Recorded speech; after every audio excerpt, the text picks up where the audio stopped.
돌직구쇼를 찾아주신 시청자 여러분 반갑습니다. 신문 읽어주는 기자 이남입니다.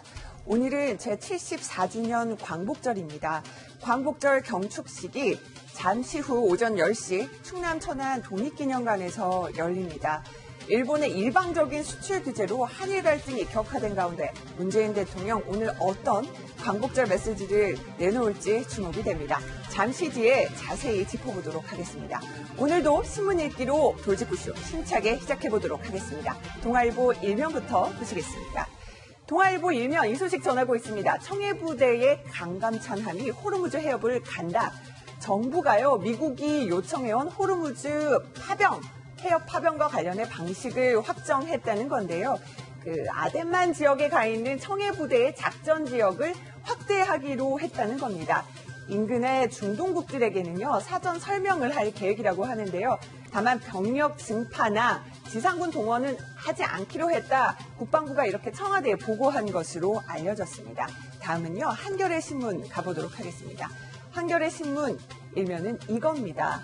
네, 어제 세계 일본군 위안부 기림일이자 광복절 전날이었는데요. 네, 주한 일본 대사관 앞에서 1,400번째 수요 시위가 열렸습니다. 27년 7개월 동안 계속 진행이 됐는데 시민 2만여 명이 모여서요. 우리가 짐입니다. 끝까지 싸우자 이렇게 외쳤습니다. 피해자인 기러녹 할머니도 함께 참석을 했는데요. 미국과 일본, 대만 등 세계 시민도 연대하는 공동 집회를 진행했습니다. 다음 신문 보시겠습니다. 중앙일보입니다. 네, 인사청문 후보자 7명 어제 재산이 공개가 됐습니다. 내역을 한번 살펴볼까요? 재산이 제일 많은 분은 최기영 과기부 장관 후보자인데요. 106억 원 재산 신고를 했고요. 이 장관 후보자 7명의 평균 재산이 38억 원, 예금은 16억 원으로 나타났습니다. 특히 이제 조국 후보자에 관심이 쏠리는데 재산이 56억 원 신고가 됐고요. 2년 새 6억 원이 늘었습니다. 특이한 점은 조국 후보자 가족이요, 한 특정 사모펀드에 10억 원을 투자한 것으로 나타났는데 이 사모펀드의 약정액이 74억 원을 투자하겠다, 이렇게 약정액까지 정해졌다고 합니다. 잠시 뒤에 짚어보도록 하고요. 최 후보자의 경우는 강남의 부동산 두 채의 상가 공장을 보유하고 있다는 점도 특이한 부분이고요. 조성욱 공정거래위원장 후보자의 경우는 3억 원짜리 전세에 살면서 예금은 21억 원을 보유한 것으로 나타났습니다. 다음 신문 가보겠습니다. 경향신문입니다. 네. 홍콩에서요, 네, 시위가 거세지고 있는 가운데 홍콩 연예계도 친중과 반중 두 갈래로 나뉘었다, 이런 소식입니다. 과거 천안문 시위를 지지했던 배우 청룡, 성룡이라는 이름으로 더 저희에게 친숙하죠. 성룡은 이 오성홍기 수호자를 자처하면서 중국 정부를 편들고 있고요. 반면 저 사진 오른쪽에 보이는 유덕화, 이 반정부 발언에 억압하는 분위기 속에서 저우른파, 주윤발이나 유덕화 같은 배우들은 침묵하고 있다, 이렇게 전하고 있습니다. 다음 신문 가보겠습니다. 조선일보인데요. 요즘 더운 곳 피서 어디서 보내세요? 요즘 청춘들의 핫트렌드는 이거라고 합니다. 10,000원짜리 피캉스를 즐긴다고 하는데요. 피캉스는 PC방과 바캉스의 줄임말로 알려져 있는데 특히 주머니 사정이 가벼운 학생들, 또 청년층 사이에서 인기라고 합니다. 요즘은요, 이 PC방에서요, 삼겹살, 또 스테이크 요리까지도 이렇게 시켜 먹을 수 있다고 하고요. 또 코인 노래방에 가면은 안마 의자도 마련돼 있다고 합니다. 나만의 뭔가 또 값싸지만은 소확행, 작지만 작은 행복을 누릴 수 있는 피서법도 찾아보면 어떨까 싶네요. 지금까지 신문 브리핑이었습니다.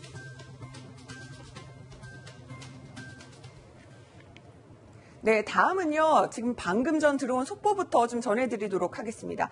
오전 8시쯤이에요. 네, 남대문의 오피스텔, 지금 화면에 나가고 있는데요. 화재가 났습니다. 아마 오늘 저 문자도 이렇게 좀 오고 있는 것으로 지금 보이는데요. 이 화재, 8층에서 화재 진화 작업이 진행이 되고 있다고 합니다. 지금 주변 확산 우려가 있으니 좀 대피해달라, 지금 이런 메시지가 나오고 있는데요. 인명피해는 다행히 없는 것으로 알려졌습니다. 자세한 소식은 저희가 나오는 대로 또 전해드리도록 하겠습니다. 네, 오늘 돌직구쇼 찾아주신 저희 초대 손님 또 소개해드리도록 하겠습니다. 네, 최진영 변호사, 그리고 김영주 전 의원, 김희정 전 의원, 네, 그리고 허은아 한국이미지전략연구소장, 그리고 최영일 시사평론가까지 함께해 주셨습니다. 든든합니다. 안녕하세요. 네, 반갑습니다. 네, 오늘 5분과 함께 저희가 얘기해볼 오늘 주요 이슈 2가지 키워드 소개해드리도록 하겠습니다. 분수령, 네, 문재인 대통령의 광복절 메시지, 한일 관계의 분수령이 결정만입니다. 두 번째는요, 의혹, 이렇게 뽑아봤는데요. 조국 후보자를 둘러싼 또 다른 의혹들, 부동산 의혹 등 여러 가지 의혹이 나왔는데 세세하게 짚어보도록 하겠습니다. 네, 다음은요, 오늘의 톱뉴스 확인하시겠습니다.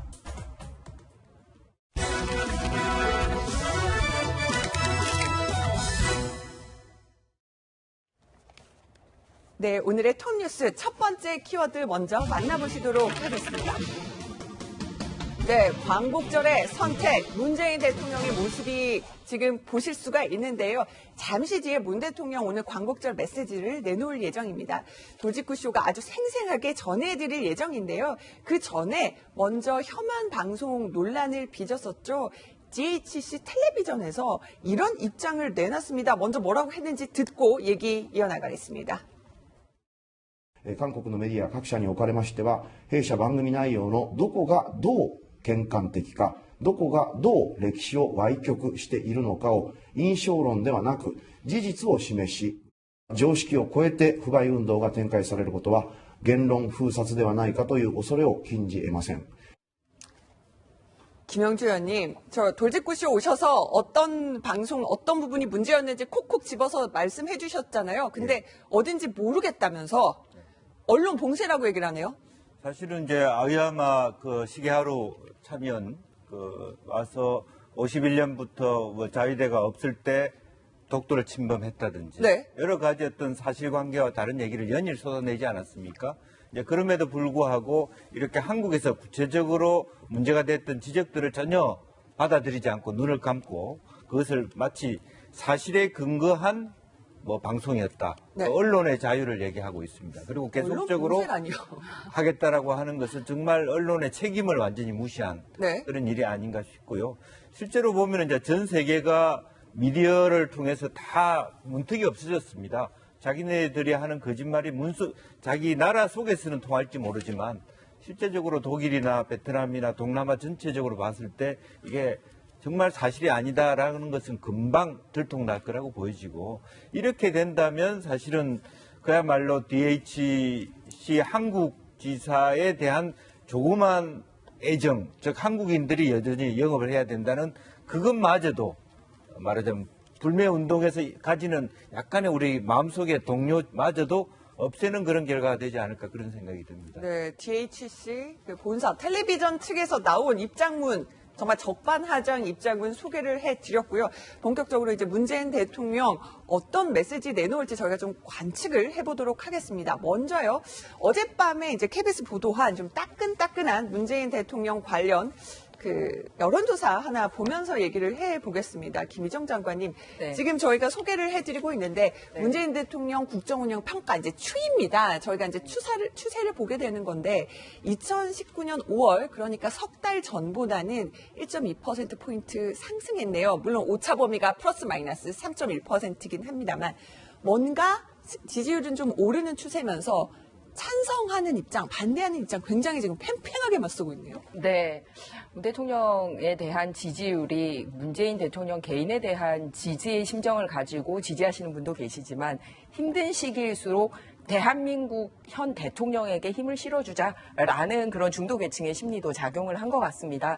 특히 지금 국내적인 문제로 뭐 평가를 하고 이런 것보다는 어쨌든 대한민국 사람들이 정말 그 나라만 생각하면 정말 불끈해지는 그런 나라와 소위 대전을 하고 있는 상황이지 않습니까? 그러니까 특별히 이제 국내 문제를 가지고 이렇게 조목조목 비판하시던 분들이 아니라면, 그러니까 대한민국 대통령에게 한번 그 일본인하고의 경쟁에서 힘 실어 주자라는 분위기가 작동하지 않았을까 그렇게 보고 있습니다. 근데 그래서 이제 오히려 반대 위기를 여론도- 기회로 활용을 또 잘 하고 계시는 것 같아요. 네, 그런데 이제 반대 여론도 물론 이제 찬성 쪽이 더 많기는 하지만 네. 반대 여론도 좀 또 팽팽하게 양쪽이 좀 맞선다는 느낌도 들거든요.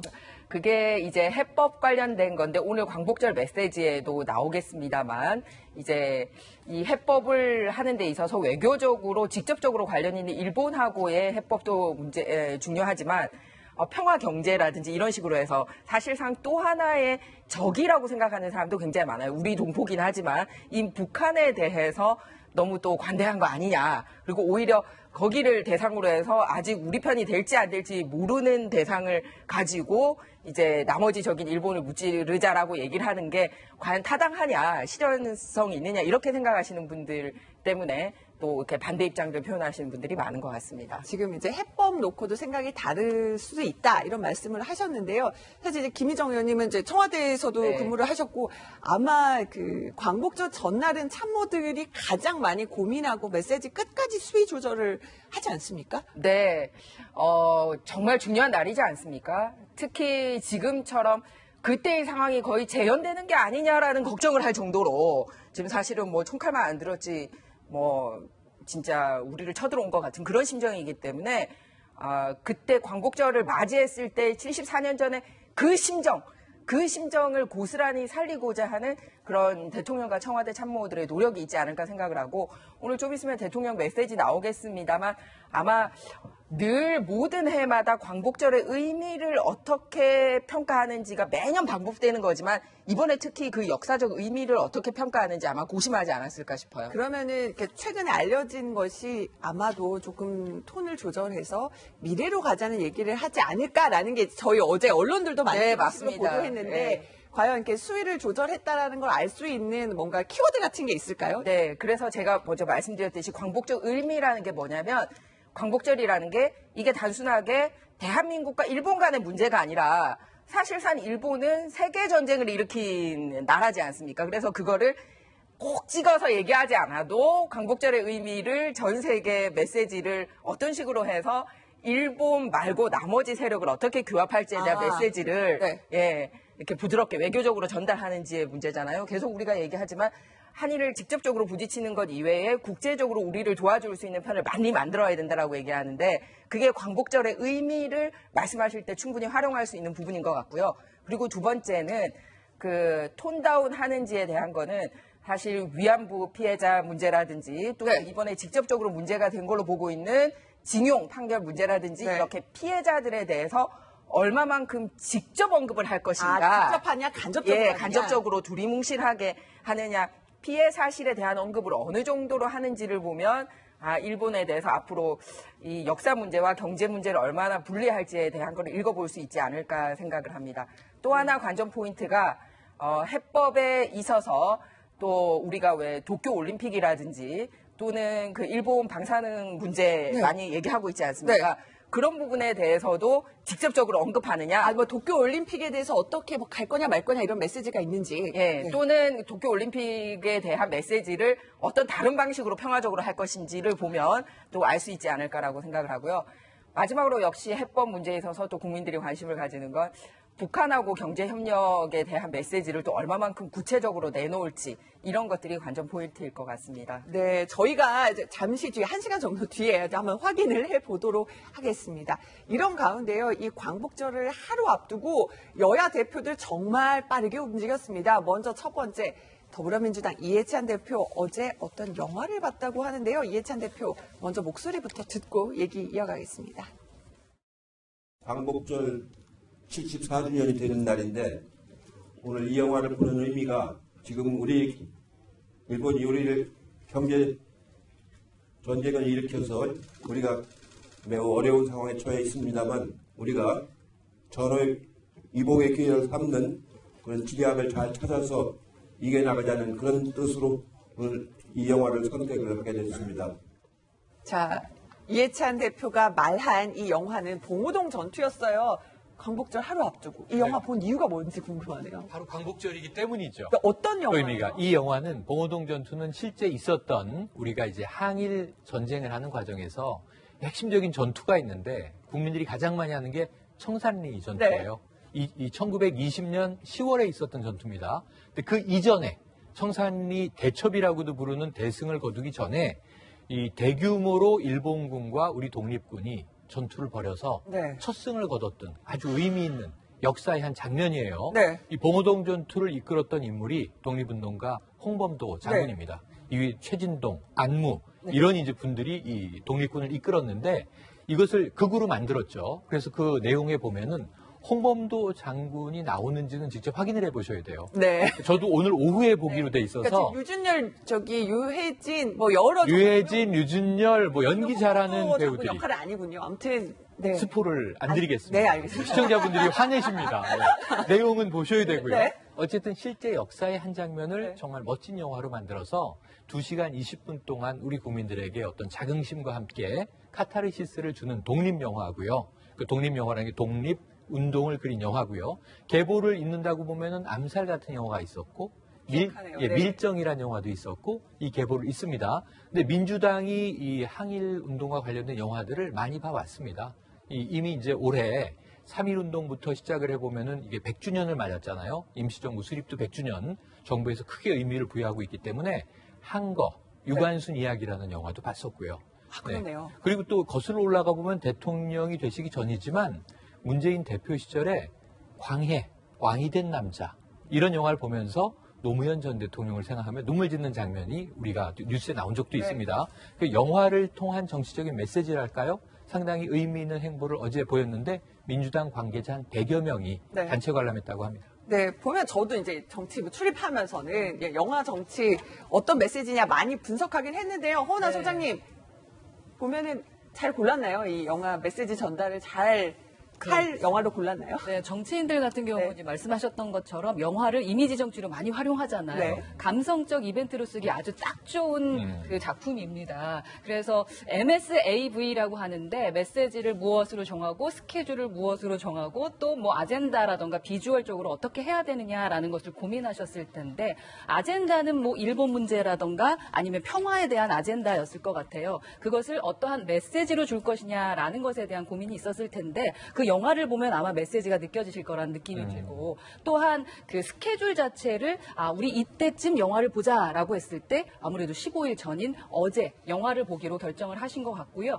마지막 비주얼적으로 어떤 형식을 취할 것인가라는 부분을 많이 고민하셨을 것 같은데 조금 너무 단체 관람을 하셔가지고 이 정치인들이 또 이벤트하고 있는 게 아닌가라는 걸 준 게 조금은 아쉽기는 합니다. 기존의 노무현 대통령 같은 경우는 그 최초로 일반인들이 보는 대중들이 보는 영화관에 가서 영화를 관람하셨던 것도 하나의 되게 메시지를 많이 남겼던 경우가 있었었거든요. 그래서 그러한 MSAV를 많이 신경 썼을 것 같고요. 이러한 영화는 우리가 그 사람이 어떤 책을 보느냐를 가지고 그 사람을 좀 판단하는 경우가 있잖아요. 그래서 그 사람이 어떤 영화를 보느냐를 가지고 또 그 단을 판단하기도 합니다.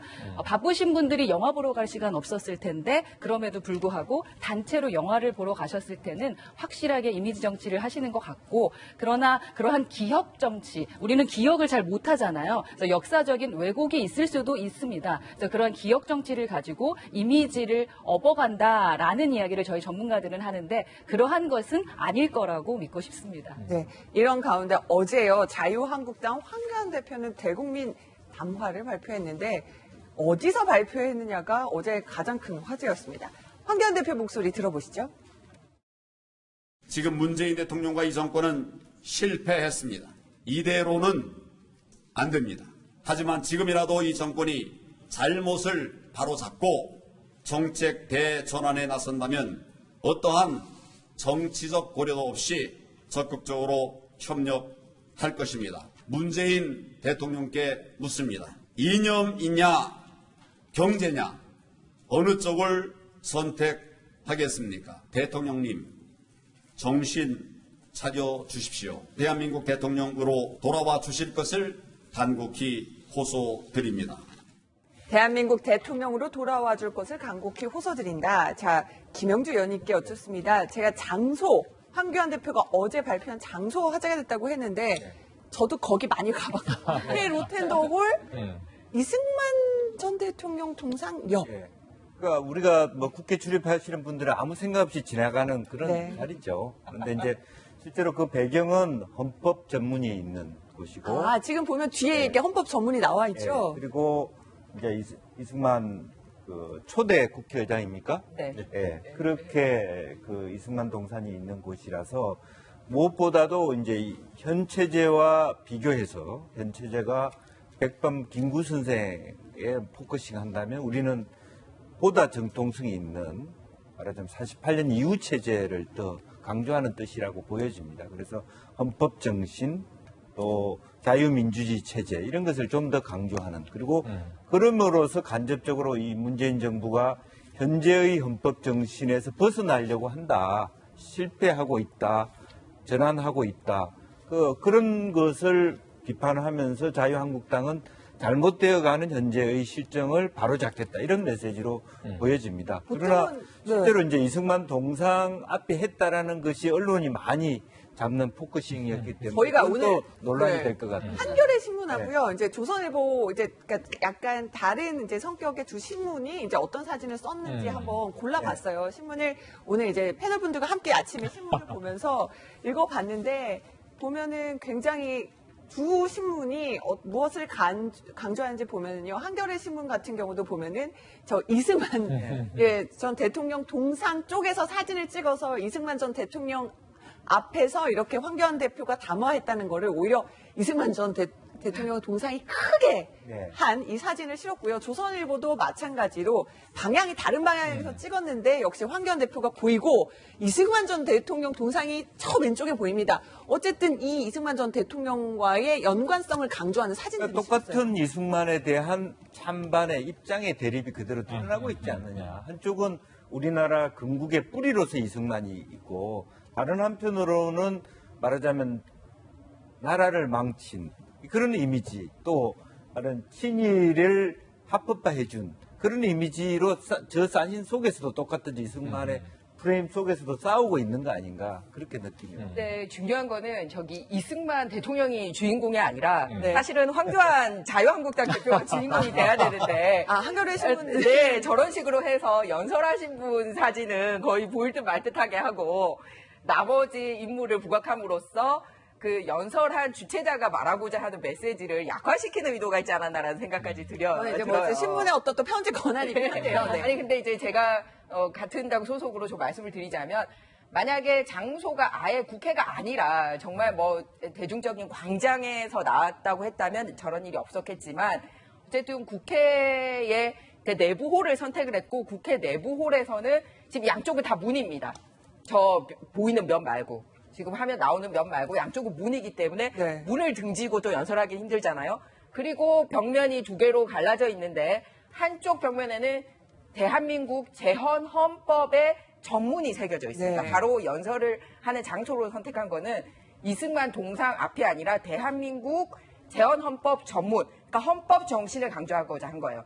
우리가 나라를 처음에 만들 때 그 느낌이 자유민주주의고 법치주의 국가고 시장 경제다라는 거. 그리고 또 하나는 나머지 면의 벽면에는 뭐가 있냐면 재헌 국회의원들의 모습이 새겨져 있습니다. 아.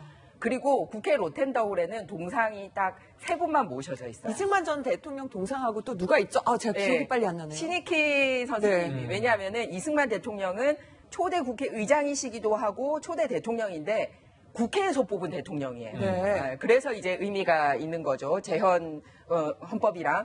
그리고 이제 신익희 선생님이 있었던 이유는 뭐냐면 이승만 대통령이 대통령으로 가시고 난 다음에 부의장이셨던 신익희 선생님이 일대 국회의장이 되십니다.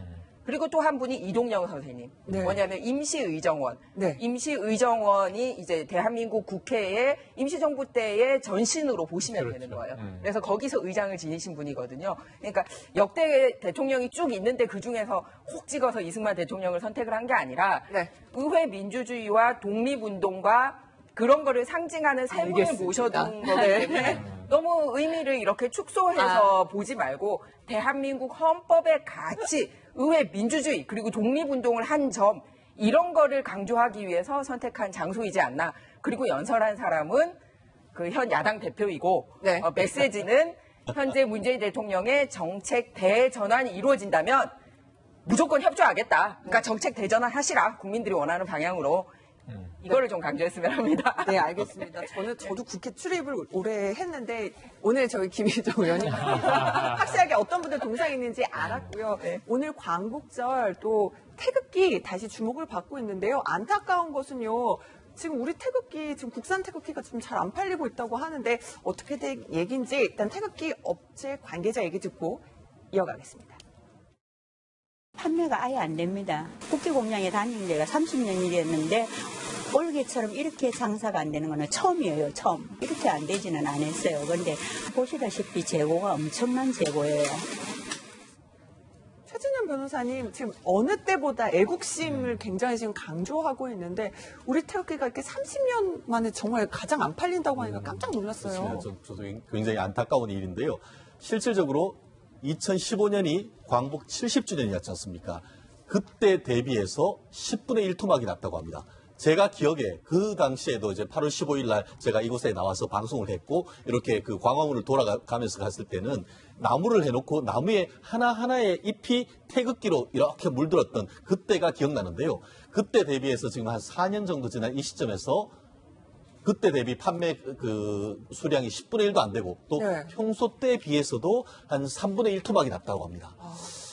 이게 왜 이런가 그 분석을 해보면은 경제적인 이유와 정치적인 맥락이 있는 것 같습니다. 네. 경제적인 이유는 뭐냐면은 쉽게 말하면은 중국산의 공습 이렇게 얘기하면 될 것 그러니까 같습니다. 중국산 태극기가 그렇죠. 네. 실질적으로 가격 경쟁력에서 하나 만들 때마다 원가가 한 500원 이상 차이 난다고 합니다. 그러다 보니까 판매할 때 가격 차이가 있다 보니까 국산보다도 대부분 다 중국산으로 손이 간다라고 하고 나아가서 지난 탄핵 정권을 그 어떤 전국을 거치면서 태극기라는 것이 국가의 상징에 더해서 어떻게 보면 박근혜 전 대통령에 대한 지지층 이런 정치적 의미가 있다 보니까 내가 태극기를 삼으로써 어떤 나라에 대한 애국심보다는 어떤 특정 인물에 대한 어떤 그 지지 이런 것이 있지 않을까 하는 나름대로의 주저함 이런 것들이 있기 때문에 있는데요. 어떤 정권과 상관없이 태극기는 대한민국의 상징이다. 그래서 네. 특히 오늘 같은 경우에도 많이 집집마다 다 걸었으면 좋겠습니다. 그리고 지금 중국산, 국산 저희가 비교를 해드렸는데 중국산이 이렇게 잘 규격 같은 게 맞지 않는다고 하니까요. 지금 몇백 원 차이니까요. 우리나라에서 만든 태극기 많이 구입해 주시기 바랍니다. 다음 소식으로 넘어가 보도록 하겠습니다. 다음 주요 이슈는요. 네, 이상한 부동산 거래 누구에게일까요? 제 화면 옆에 나오네요. 조국 후보자의 얘기입니다. 조국 장관 후보자 재산이 이제 공개됐어요. 다른 네네. 분들도 재산이 공개됐지만 조국 후보자 이번에는 부동산 거래 관련해서 네. 하나씩 이렇게 지금 쟁점이 되고 있습니다. 또 하나는 이제 민정수석이 되고 나서요. 네. 이제 본인이 부산에 거래를. 아파트가 있었는데 한 아파트가 있었는데 2017년에 판 분이 있는데 그분이 동생의 전 부인 전재수 씨에게 팔았다. 그렇죠. 이게 지금 또 위장매매 그러니까 논란 아니냐. 지금 이제 언론 검증이 시작된 거죠. 네. 제일 처음에는 아까 황교안 대표에게 언급했습니다만 이 조국 후보자의 산호맹 전력, 네. 남한 사회주의 노동연맹, 자 이걸 이제 어떻게 볼 것인가 한국 사회가 또 시끌시끌합니다. 이 청문회 때 이야기하겠다. 네. 조국 전 수석 이런 얘기를 했죠. 이 자랑스럽지도 않지만 부끄럽지도 않다. 잠시 뒤에 저희가 목소리 들려드릴 예. 텐데 아, 이 부동산 예, 예. 얘기가 근데 이제 새롭게 지금 막 나왔어요. 언론 검증의 첫 번째 이제 시발탄은 말씀하신 대로 재산 의혹이에요.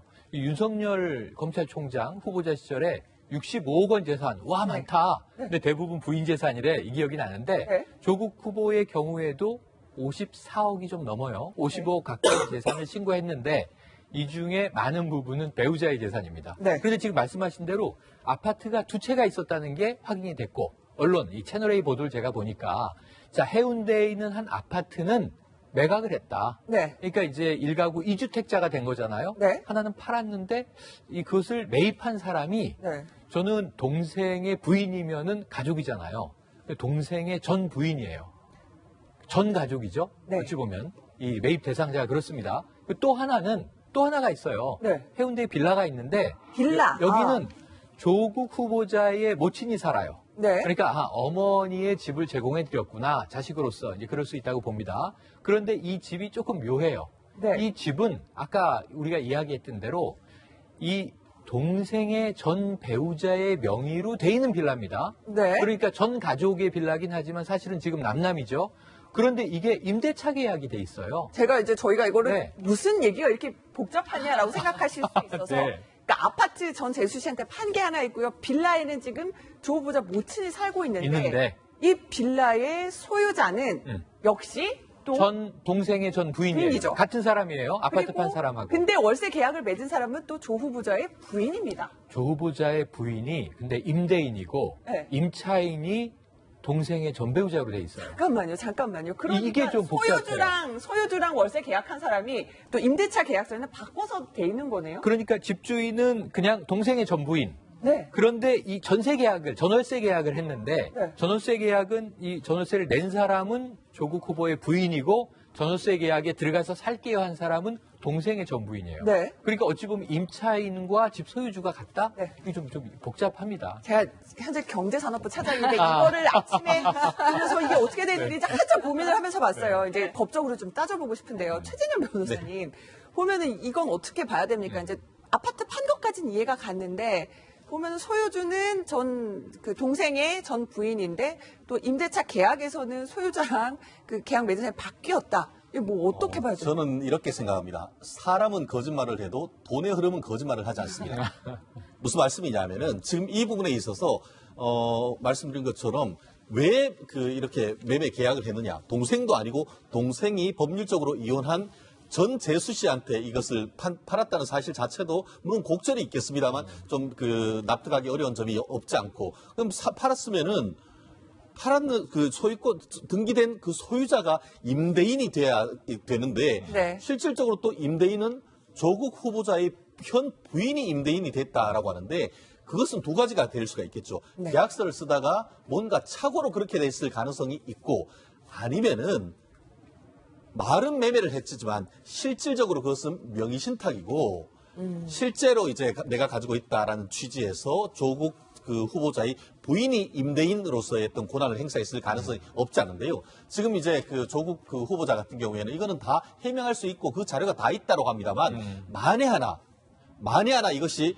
차명의 어떤 매매다라고 할 경우에는 현행법상 이른바 부동산 실명법 위반으로 형사처벌될 수 있는 그런 네. 부분이 있어서 네. 아마 경우에 따라서 물론 이제 해명이 제대로 된다고 하면은 문제가 없겠습니다만 적어도 이 부분도 아마 야당에서는 아마 송곳 검증을 벼르고 있는 상황이 아닌가 조 생각합니다. 후보자는 법률 전문가니까 법률에 어긋나게 안 하셨을 거라고 생각을 믿습니다. 하는데 그래서 이제 일단은 그 조 후보자가 어떻게 해명을 했는지도 저희가 살펴보겠습니다. 조금 전에 저희가 그래픽으로 보여드렸지만 일단은 이제 동생의 전 부인에게 왜 이제 아파트를 팔았느냐 위장 매매 아니냐라는 의혹에 대해서 일단은 조국 후보자 측은 재수 씨니까, 그러니까 전 재수 씨니까 그래도 가족끼리 알던 사람이니까 빨리 팔 수 있기 때문에 그런 거다.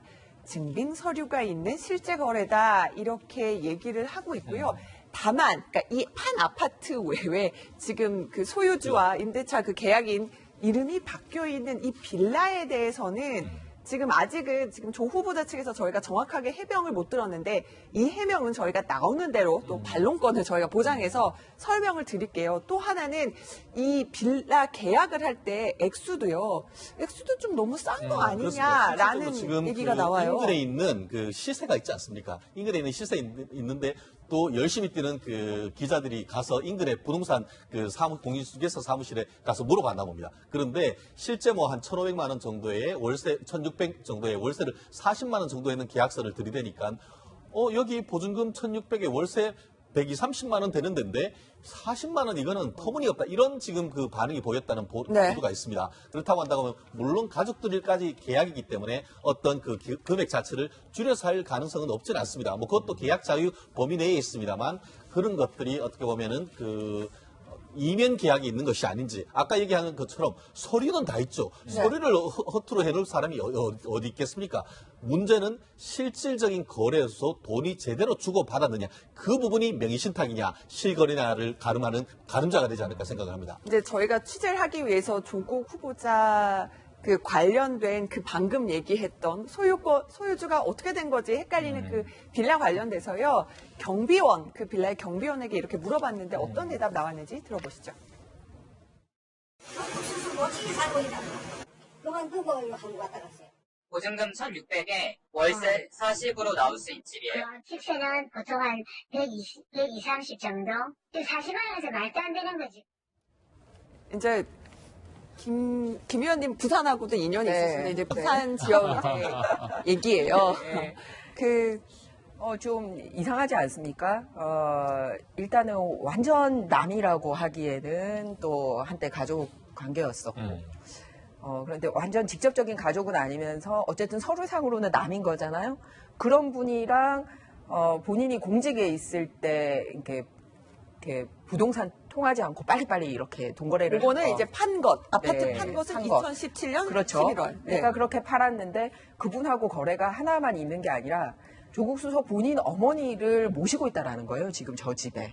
그러니까 그냥 계약 관계만 있는 게 아니라 그러니까 전 시어머니가 들어와 있는 거 아니에요? 근데 이제 시어머니가 다 계신데 이제 같이 사시는 건 아니고 이제 그렇죠. 어쨌든 그 친어머니가 계시다라는 게 중요하잖아요. 그러니까 지금 두 가지 부동산 거래가 전 재수시하고 있는 겁니다. 그런데다가 사실 이렇게 공직 관련돼서 준비를 하실 때 이 부동산 거래에 있어서 그러니까 빌려주는 분과 빌리는 분의 이름이 거꾸로 되어 있었다면 그런 거 정정해서 내셨을 것 같아요. 그런데 정정하지 않고 실소유주는 전 재수시로 되어 있고 빌리신 분이 조국 수석인데 네. 거꾸로 거기 계약서에는 빌려준 사람이 네. 조국 수석 부인으로 되어 있고 빌려간 사람이 전 재수시로 되어 있잖아요. 그러니까 이게 실수인 건지 실제 상황인 건지 그것도 답을 하셔야 되는 거잖아요. 그래서 이런 게 좀 이상한 거래다라는 생각이 드는 거죠. 그리고 현시직 시가하고도 맞지 않는다라고 하니 부동산 관련돼서 규제, 특히 직접 살지 않는 집에 대해서는 무조건 막 규제하겠다라고 발표를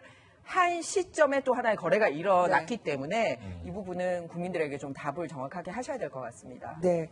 저희가 이제 조국 후보자 지금 나오는 의혹들에 대해서 하나씩 짚어보고 있는데요. 지금 해운대 관련된 그러니까 부산에 관련된 부동산 거래 2건에 대해서 짚어봤고요.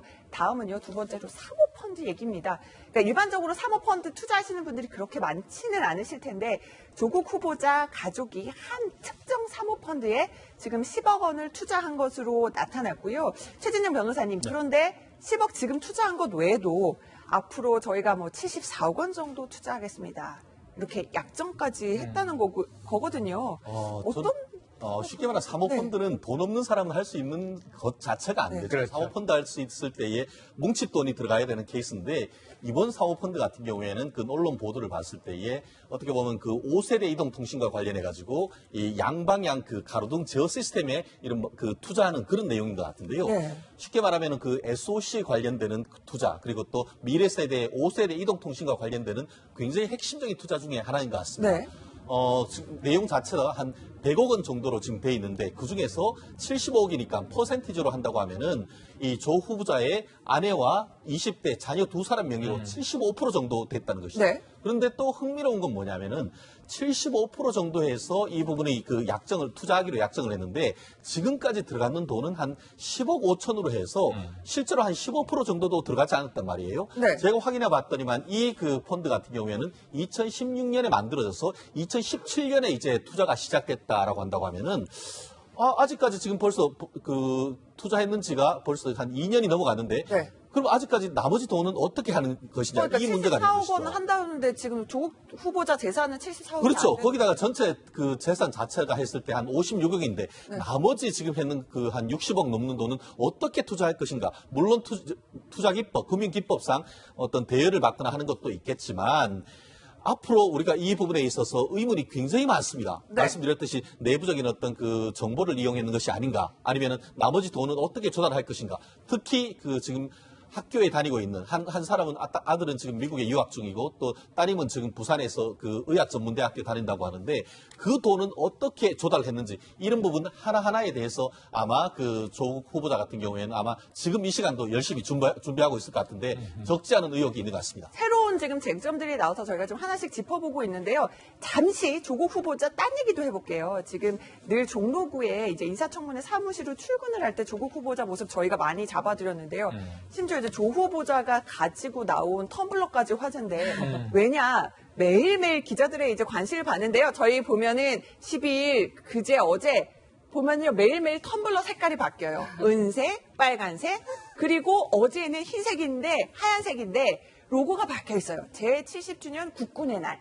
보면은 정말 기자들 질문도 많이 받으시고 바쁘실 것 같은데 저 일일이 저 텀블러를 챙기시는 것도 굉장히 좀 이례적입니다. 그렇죠. 아마 최초의 법무부 장관 후보이지 않을까 싶어요. 텀블러를 들고 네. 이렇게 출근하시는. 저는 어제 본 저 하얀 텀블러를 보고 확실히 지금 한 장의 사진이 얼마나 중요한 메시지를 던지는지 아시는 분이구나라는 생각을 했습니다. 기본적으로 장관 후보가 출근을 할 때는요. 상징적으로 서류를 들거나 아니면 서류 가방을 들거나 이번에 최 후보 같은 경우는 백팩을 맨단 말입니다. 네. 대부분은 뭔가의 메시지를 그런 식으로 주고 싶어 하는데 왜 조국 후보는 텀블러를 들었을까라는 게 참 재미있는 거예요. 그래서 저는 첫날 텀블러 든 걸 보고 아무도 메시지를 쓰질 않더라고요. 기자들이. 그래서 조국 후보가 서운해하겠다라는 생각을 했었어요. 네, 그러니까 다음날 빨간색으로 이제 좀 강조해서 들었죠. 네, 그러다 어제는 확실한 메시지까지 줬습니다. 아마 자신이 갖고 있던 조금 약점이 될 만한 이미지를 좀 덮고자 했던 것이 아닌가라는 생각이 드는데요. 국군의 날 로고가 그렇죠. 국군의 날이라는 그 글씨를 이렇게 보여주려고 상당히 애를 썼던 것 같아요. 근데 텀블러를 보면은 또 조국 후보의 정체성도 좀 보일 수가 있습니다. 텀블러는 사실 원래는 이렇게 긴 컵이에요. 그래서 이렇게 손으로 잡는 것이 있으면 그건 머그라고 해. 그렇죠. 네. 컵은 원래 이게 없어요. 근데 2010년도부터 보온병하고 합체가 되면서 이제는 손잡이를 잡은 것들도 생기기 시작을 했습니다. 그러니까 사람들이 얘기해요. 그걸 꼭 굳이 텀블러라고 할 필요가 있겠니? 그거는 보온병이라고 하면 되잖아. 라고 했는데 멋져 보이잖아. 하면서 이게 마케팅적으로 이미지 마케팅이 됩니다. 네. 그러면서 텀블러로 보이는 게 좀 있어 보이니까 텀블러로 쓰자. 라는 것으로 좀 바뀌어가기 그렇군요. 시작을 했고요. 네. 또한 텀블러는 또 다른 상징이 있죠. 자연 환경을 보호하자입니다. 그런데 또 여기서 재미난 현실이 있습니다.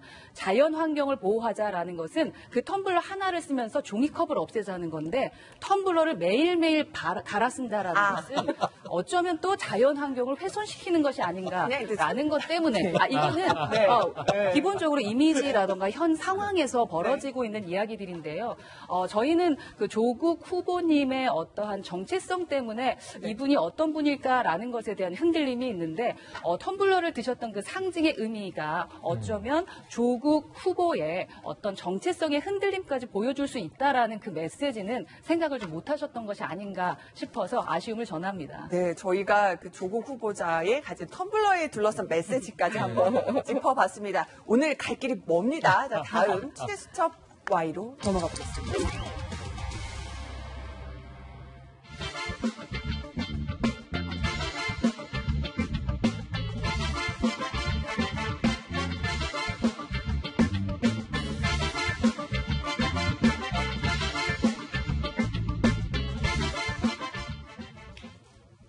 네, 취재수첩 Y 시작해 보도록 하겠습니다. 오늘의 초대 손님 곽대경 동국대 교수님 모셨습니다. 어서 오세요. 예, 안녕하세요. 네, 최진영 변호사도 계속 함께해 주십시오. 네, 오늘의 취재수첩 Y 첫 번째 뉴스는 이겁니다. 네. 자, 군 내부반에서 전 여자친구의 음란물을 퍼뜨린 이 병장 얘기 해보도록 하겠습니다. 곽대경 교수님, 네. 제가 병장이라고 얘기를 했지만은 병장 때 저지른 일이었는데 제대 후에 이제 이렇게 처벌을 받게 됐습니다. 보니까 군에서 휴대전화 사용을 허용한 시범 사용을 사용한 직후에 지금 이런 일이 벌어졌어요. 네, 그렇습니다. 자기가 사귀던 이제 여자친구와 이제 헤어진 이후에 앙심을 품고 그 여성의 특정한 신체 부위 그리고 이제 뭐 여러 가지 이제 성관계된 그런 어떤 사진들 이런 걸 주변에 있는 지인들에게 이제 유포를 했다. 뭐 이런 건데요. 이걸 갖다가 뭐 어떻게 뭐 두 가지로 볼 수 있는 거죠. 하나는 뭐 단순히 이제 개인의 그 일탈 행위다 이렇게 이제 볼 수도 있지만 또 한편 보면 지금 현재 여러 분위기가 관련해서 좀 기강이 해이된 그 군의 현 주소를 보여주는 게 아니냐 뭐 이런 이야기도 있거든요.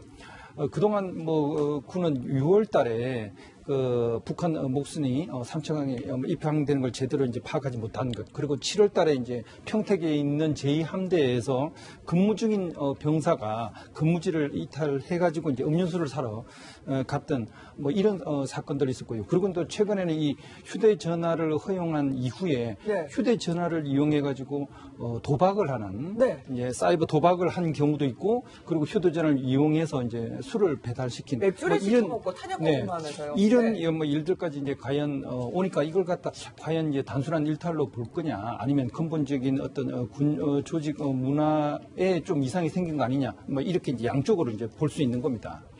보면은요, 전 그 여자친구, 그러니까 피해를 당한 여성이 신고하기까지는 이 군 당국에서 몰랐다는 거거든요. 그러니까 이렇게 군인들이 일탈할 때, 그러니까 일일이 이 군 당국에서 확인하기가 참 어렵죠. 현실적으로 어려운 게 이제 뭐 휴대전화 같은 경우는 이제 개인의 어떤 통신 장비 아니겠습니까? 그리고 이제 그 안에 있는 내용, 그리고 누구와 연락을 주고받는지 뭐 이런 것들은 다 이제 개인의 어떤 사생활 보호, 정보통신의 그 보호에 해당되는 거기 때문에 일일이 군이 개입을 하기는 어렵습니다. 그런데 이제 지금 현재 뭐 물론 시범 실시 중이긴 하지만 여러 가지 부작용이 발생할 수 있는 그 가능성 뭐 이런 것들은 사전에 충분히 좀 예견을 하고 거기에 좀 대비를 하는 그런 어떤 준비가 필요했는데 그런 게 좀 아쉬운 거죠. 네. 보면은요, 저는 이제 이 최근에 특히나 어떤 전 여자친구의 음란 사진 관련해서 잘못 유포하거나 이랬을 때는 엄격하게 처벌을 받잖아요. 뭐 정준현 씨 사건 같은 경우나. 그런데 이 제대한 병장, 이 사람 같은 경우는 지금 벌금 400만 원에 지금 약식 기소가 됐다고 하는데, 제가 생각할 때 최근에 이런 처벌 경향을 보면은 너무 약하게 처벌하는 것 아니냐라는 생각도 듭니다. 그렇습니다. 사실 이와 같은 그 음란물을 인터넷을 통해서 유포했는 것에 대해서는 군형법에 특별한 규정은 없습니다. 네. 그러다 보니까 결국 이번에도 기소된 것은 성폭력 처벌에 관한 특례법상의 네. 음란물 반포죄가 될 것 같습니다. 네. 그 경우에 법정형이 1년 이하의 징역 또는 1,000만 원 이하의 벌금에 해당합니다. 네. 그런데 예전보다 요즘 그 군 복무 기간이 줄다 보니까 이 그 병장 그 근무 기간이 제가 기억하기로는 한 3, 4개월 정도 되는 것 같습니다. 결국 그와 같은 것이 유포된 이후에 신고가 돼서 수사될 때 그 사이에 벌써 전역을 해버린 것이죠. 네. 만약에 이것이 조금 더 일찍 발견이 돼서 군 검찰에 의해서 수사를 받고 처벌을 받았다고 한다고 하면은 아무래도 군 복무 기간이기 때문에 어떻게 보면은 처벌 수위가 더 높았을 텐데, 아마 이젠 전역을 한 이후에 일반 어떻게 보면은 사법기관에서 조사를 하고 네. 나아가서 아직까지 확인할 수는 없습니다만 뭐 처벌 불원의 의사가 있고 합의가 됐다든가 이런 여러 가지 어떤 양형을 하는데 참작 사유가 있었지 않을까 싶은데요. 그렇다 한다 하더라도 피해 여성의 어떤 수치심이라든가 네. 명예감정 그런 것들을 생각했을 때에 벌금 400만 원이라는 것은 사실 그리 높지는 않다. 비판적으로 볼 가능성이 상당히 많지 않을까 군 싶습니다. 검찰에서는 이런 음란물 유포에 관련돼서는 지금 법 관련된 것이 없다라고 했는데, 그럼에도 불구하고 군에서 이런 일을 벌였다면 더 훨씬 더. 그리고 또 경우에 따라서는 군에서 문제가 됐을 경우에는 결국 예를 들어서 구속돼 있거나 만약에 그렇게 됐다라고 할 경우에는 군 복무 기간이 그보다 더 늘어나는 그런 부분이 네. 있을 텐데, 제때 빨리 신고가 돼서 처벌이 되지 않다 보니까 사실 군과 관련되는 어떤 징계라든가 이런 것들은 전혀 없어지는 그런 부분이 됐던 것 같습니다. 네, 저희가 지금 첫 번째 뉴스로요, 이렇게 관련된 음란물 사진을 유포했던 전 군인 얘기를 해봤습니다. 시대수첩 Y 두 번째 뉴스로 넘어가 보도록 하겠습니다. 두 번째 뉴스는요, 이겁니다. 네, 데이트 연인에게 테이저건을 겨눈 경찰 얘기입니다. 정말 황당한 얘기인데요. 한번 사건 개요를 좀 보면서 설명을 지금 곽대경 교수님하고 나눠보도록 하겠습니다. 사기범을 수사하던 경찰인데요. 근데 공교롭게도 여자친구와 걷던 시민을 향해서 테이저건을 발사했습니다. 그제 오후 10시 반쯤에 인천 서구의 한 길거리인데요. 동료 경찰 2명과 이 중고차 사기범을 쫓고 있던 A 경사가 바로 여자친구와 길을 걷는 20대 남자 B 씨에게 테이저건 한 발을 발사한 겁니다. 네. 보면은 이 테이저건을 쏜 A 경사는 이렇게 얘기를 합니다. 수배자와 인상착의가 비슷한 용의자를 발견하고 검문하던 중에 뒷걸음질을 치면서 도주하려고 해서 쐈다 이렇게 얘기를 하는데요.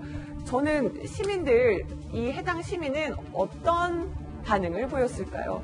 아니 한밤중에 사복 입은 남자들이 다가오니까 납치하는 줄 알고 겁먹어서 그 자리 벗어나려고 했을 뿐인데 진짜 아닌 밤중에 홍두깨다 이런 지금 반응밖에 볼 수 없을 것 같습니다. 곽 교수님, 네. 근데 저 가장 궁금한 거는요. 테이저건을 쏜다는 거는 정말 위급하고 경찰이 위협을 받을 때 쏜 거 아닙니까?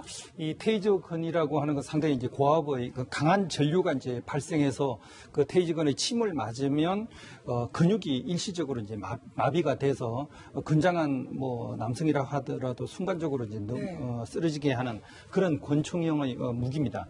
당연히 뭐 이것은 상당히 이제 긴박한 상황, 네. 그리고 실제로 이제 피해자가 이제 도주를 한다든지 아니면 경찰관을 위협하는 그런 상황에서 이제 사용하는 이제 그런 어떤 무기라고 이제 보는데요.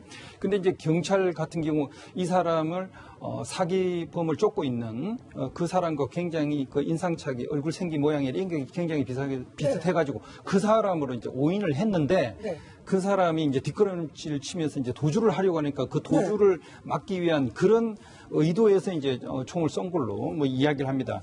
근데 현장에서는 통상적으로 이제 테이저건을 쏘기 전에 여러 가지 그 사용 수칙들이 있거든요. 예를 들어 가지고 이제 멈추라라든지 도주를 갖다가 하지 말도록 이렇게 경고를 하고 그런 거에 이제 불행했을 때 이제 뭐 최후의 이제 수단으로 이런 걸 사용하는데 과연 그게 이제 지켜졌는지 좀 확인을 해야 되고요. 그리고 이제 이 시민의 입장에서는 여자친구가 같이 있다가 갑자기 이제 남성 3명이 오니까 자기로서는 자기 또는 여자친구를 노리는 어떤 납치범 아닌가 이런 거 굉장히 위협을 느꼈기 때문에 자기는 우선 여자친구를 일단 다른 쪽으로 도망가라고 자기가 그 위험을 갖다 이제 감수를 한 뭐 이런 상황이기 때문에 과연 정확하게 어떤 상황에서 이게 됐는지 좀 더 조사를 해야 될 거고요. 그리고 여하튼 간에 일단 뭐 오인이든 뭐든 간에 시민을 대상으로 잘못 테이저건을 사용을 했기 때문에 징계 자체는 이제 불가피할 겁니다. 그런데 이제 과연 이 테이저건 심지어는 만약에 이게 이제 뭐 권총 같으면 더 이제 심각한 신체 위협을 가져왔을 텐데 이런 것들을 과연 사용하는데 구체적인 어떤 상황에서 실무적으로 어떨 때 사용하는지 이런 것들이 좀 더 이제 명확해져야 되고 어떤 상황에서 이제 이걸 실제로 사용할 수 있는지에 대해서 실제로 교육이나 훈련도 평상시에 잘 되고 여러 가지 좀 상황에 맞는 그런 어떤 사용법들이 숙지가 돼야 될 것 같습니다. 근데 경찰들이요 테이저건 사용하는 경우가 많은가요? 지금 현재 이전에 이제는 뭐 총기밖에 이제 없었다면 지금 이제 테이저건을 사용할 수 있게 되면서 최근에는 상당히 사용하고 있는 경우들이 늘고 있습니다. 일단 상대에 대해서 권총처럼 결정적인 심각한 피해를 입히진 않으면서도 일시적으로 그 사람의 어떤 행동을 제약할 수 있는 멈추게 해서 현장에서 이제 체포할 가능성을 높여주는 무기이기 때문에 최근에 좀 늘고 있습니다. 사용. 근데 이 테이저건 갑자기 그냥 여자친구랑 데이트 중인데 이 테이저건을 맞은 이 시민은 얼마나 황당하겠습니까? 다친 그 부상은 그렇게 크지 않더라도요. 지금 정신적 피해를 호소하고 있다고 하는데요. 당연히 이 경찰 혹은 국가를 대상으로 뭔가 법적 대응을 할 수 있는 부분 아닌가요? 민사적 부분과 형사적 부분을 나눌 수 있을 것 같습니다. 사실 형사적 부분으로 한다고 하면 일반인이 테이저건을 임의로 쐈다라고 한다고 하면은 사실 5만 볼트 넘는 것으로 해서 사실 굉장히 큰 감전이 있는데 그것은 형법상 상해죄로 성립될 가능성이 큽니다.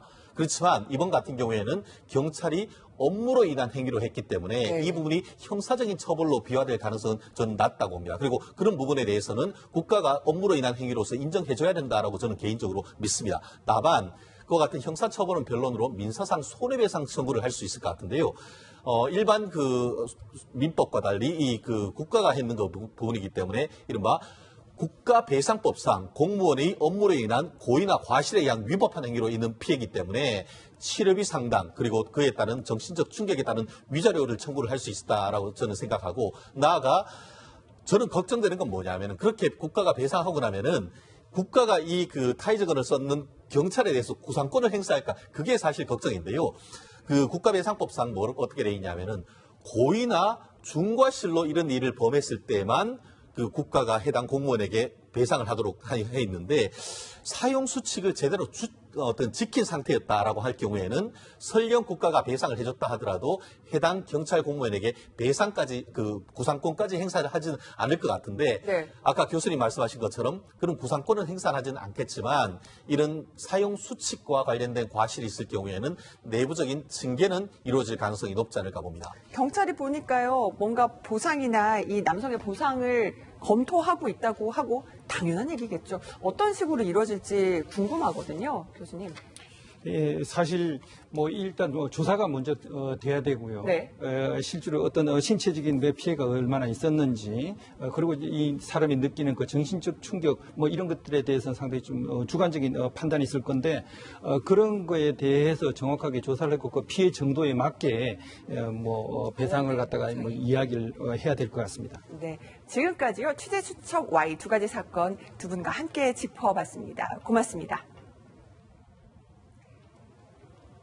네, 저희는요, 오늘의 핫플로 넘어가 보도록 하겠습니다. 오늘도 4가지 소식, 오늘의 핫플 준비했습니다. 어떤 소식들이 있을까요? 화면으로 만나보시죠. 네, 지금 첫 번째 사진, 우리 정말 시청자들에게 친숙한 배우 성룡과, 류덕화입니다. 두 번째는요, 오랜만에 보네요. 저 SK 최태원 회장의 딸인 최민정 씨입니다. 그리고 세 번째 사진, 뭔가요? 뭔가 콜라 비슷하게 생겼는데 이름이 보리수입니다. 어떤 음료일까요? 네 번째 사진은 한지민 씨, 배우 한지민 씨까지 만나보실 수 있는데요. 먼저 첫 번째 뉴스로 가보겠습니다. 홍콩 사태가 날로 격화되고 있는 가운데 이 송환법 반대 시위를 두고 홍콩 연예계도 친중, 반중 이렇게 두 갈래로 나뉘고 있다는 소식입니다. 먼저 홍콩 배우 성룡은요, 최근 SNS에서 14억 명이 오성홍기의 수호자다라는 운동에 동참했습니다. 중국 중앙방송 CCTV죠. 인터뷰에서는 홍콩은 내 고향이고 중국은 내 국가라고 밝히면서 중국 정부를 공개적으로 지지했는데요. 반면 중국 당국의 반체제로 낙인 찍힌 배우들은 침묵을 지키고 있습니다. 2014년 홍콩 행정장관 직선제를 요구한 이른바 우산혁명 시위 때는 주윤발, 류덕화, 양조위 등 많은 스타들이 목소리를 냈지만 이번에는 대체로 특별한 입장을 밝히고 있지 않은 상황입니다. 한편 한국에서 활동하는 중화권 출신 아이돌들 사이에서도 중국 정부를 지지하는 선언이 줄을 잇고 있는데요. 그룹 엑소의 레이는 삼성이 하나의 중국을 위반했다면서 계약 해지를 선언했고, 이외에도 FX의 빅토리아를 비롯해서 갓세븐의 잭슨, 어나운 출신 라이관민 등도 SNS를 통해서 하나의 중국을 지지하고 있습니다. 그러니까 이 연예인들도요, 지금 이번에 홍콩의 시위대의 이 움직임을 놓고 생각이 다르네요. 맞습니다. 그러니까 예전에는 하나의 중국을 강조했다 그러면은 이제 그야말로 지금 현재 우리가 알고 있는 중국을 지지하는 거죠. 대만과 양안이긴 하지만 이 두 체제 한 국가를 선호하고 있지 않습니까? 이번 홍콩 사태입니다. 2012년, 2014년 그리고 올해 뜨거워지고 있는데요. 지금 우리나라에서 활동하는 중국 출신의 아이돌들은 다 중국 지지예요. 그거는 이제 통일돼 있습니다. 그런데 문제는 우리가 알고 있는 중화권 스타들, 성룡, 중국 본토 지지. 근데 저는요, 배우 성룡 씨가 과거에는요, 중국의 홍콩 스타였죠. 그러니까 천안문 사태에 대해서는 또 지지를 했어요. 맞아요. 과거에는 그랬는데 이번에는 중국 정부를 지지합니다. 무슨 일이 있었을까요? 이제는 워낙 글로벌 스타가 되다 보니까 이 중국이라고 하는 하나의 국가를 상징하는 스타가 됐다라고 이제 볼 수도 있겠고요. 그리고 이게 2012년 이후에 급격한 변화가 나타나는데 홍콩 제작 영화에 출연하지 않고 본토 제작 영화에 수년간 출연해 온 거예요. 그러면서 중국 본토 영화에 출연해 온 전통적인 배우들이 있습니다. 본토 출신 배우들이 있는데 홍콩 스타 출신으로는 성룡이 중국을 대표하는 스타로 자리매김을 한 것 같고요. 하지만 성룡과 다르지 않은 홍콩 스타로 우리가 기억하고 있는 다른 분들, 주윤발, 대표적으로. 주윤발 네. 씨는 보면은 늘 저 지하철도 타고 다니고 굉장히 열심히 돈을 다 나눠줘서 돈이 다 없습니다. 나눠주고 네. 지하철 타고 다니고 그렇게 또 검소한 배우로 또 알려져 있는데 또 홍콩의 대표는 네. 저 왕가위 감독의 페르소나로도 불렸던 한 분은 이미 사망하셨고 네. 남아있는 양조위. 양조위 씨도 유명하죠. 양조위 같은 경우에는 홍콩 지지를 했었습니다. 네. 또 유덕화. 네. 오토바이를 모는 모습이 멋졌던 청춘 배우. 지금은 중년이 됐습니다만 아직 그 모습 선이 그대로 살아있더라고요. 이런 배우들이 2014년에 우산혁명을 지지했어요. 네. 그랬다가 반체제 인사로 낙인시키면서 이번 시위에서는 공개적으로 입장 표명을 좀 꺼리고 있습니다. 그러니까 사실은 뭔가 얘기를 하고 싶기는 한데 2014년 그러니까 당시에 입장을 표명했다 굉장히 5년 동안 불이익을 당했고 출연한 영화가 없습니다. 네. 그러다 보니까 이게 블랙리스트에 오른다고 하는 게 중국에서 굉장히 엄혹한 것 같아요. 그래서 홍콩 사랑이 누구보다 앞서고 말씀하신 대로 홍콩의 지하철을 타고 홍콩 시민들과 어울리고 홍콩을 대표했던 스타들이 지금은 이게 친중, 친홍 사이에서 입장이 갈려있는 건 좀 씁쓸해 보이네요. 네, 바로 이 홍콩의 시위를 놓고도 입장이 갈리는 홍콩 스타들 얘기해봤고요. 다음은 두 번째 뉴스로 가보도록 하겠습니다. 두 번째 뉴스는요. 네, 최태원 SK그룹 회장의 차녀 최민정 씨. SK그룹 반도체 계열사죠. SK 하이닉스에 입사한다는 소식입니다. 재계에 따르면 16일부터 그러니까 내일부터 미국 워싱턴 DC에 있는 지사에서 대리로 근무할 예정이라고 하는데요. 중국 베이징대 경영학과를 졸업한 최민정 씨는 2014년 재벌가 딸로는 이례적으로 해군에 지원해서 주목을 받기도 했습니다. 2017년 전역한 이후에도요, 또다시 이례적으로 아버지 회사가 아닌 외국 기업에 취업해서 눈길을 끌기도 했죠. 중국 10위권 투자회사인 흥익투자에서 근무하던 그는 최근 퇴사했다고 알려졌는데요. 아마도 그간의 경력을 잘 살려서 아주 글로벌 비즈니스가 많은 SK 하이닉스에서 국제 통상과 정책 대응 업무를 담당할 것으로 전해졌습니다. 한편 SK 바이오팜에서 책임 매니저로 근무했죠. 최민정 씨 언니입니다. 장녀 최윤정 씨는 미국 스탠퍼드대에서 생명정보학 석사과정을 밟기 위해서 다음 달부터 2년간 유학길에 오른다고 하는데요. 학위를 취득하면 SK 바이오팜으로 복귀할 것으로 알려졌습니다. 네, 최태원 회장의 두 딸, 지금 한 명은 다시 입사를 하고요. 한 명은 공부를 하러 갑니다. 김희정 장관님 보니까요. 특히 최민정 씨는 정말 노블리스 오블리주다. 이렇게 남자들도 사실 군대 가는 거에 대해서는 군대 2번 간다는 얘기가 되게 무섭다고 하잖아요. 그런데 해군 지원하고 정말 청해부대 근무하고 아주 험한 곳들 지원해서 화제를 모았는데 이번에는 지금 가장 주목받고 있는 SK 하이닉스. 네, 맞습니다. 그 두 딸이 모두 다 이제 미래 산업과 관련된 분야에 이제 투자를 하고 있다라는 점을 좀 주목해서 봐야 될 것 같습니다. 하이닉스 같은 경우는 지금 특히 우리나라가 일본하고 관계 때문에 지금 반도체 굉장히 어렵지 않습니까? 그런데 어쨌든 지금 장기전을 준비를 해야 될 상황이고 또 하나는 역시 이 우리 인간 생명이 늘어나면서 바이오 분야 굉장히 또 앞으로 미래 산업이 될 것 같은데 두 딸이 각각 미래 전략 분야에 이렇게 그 타겟을 했다라는 게 주목이 되는 부분이고요. 또 하나는 이제 최근 들어서 연예인이라든지 재벌이라든지 뭐 예를 들어서 뭐 마약이니 폭력이니 뭐 음주운전이니 이런 기사 나면 꼭 한 번씩들 언급되고 있지 않습니까? 그래서 그런 안 좋은 기사들이 있다가 뭔가 좀 가정이 편안한 것 같지도 않은데 꿋꿋하게 자기 갈 길 찾아서 가는 걸 보면서 기특하다라고 생각을 해서 우리 작가들이 또 핫피플로 뽑을 것 같습니다.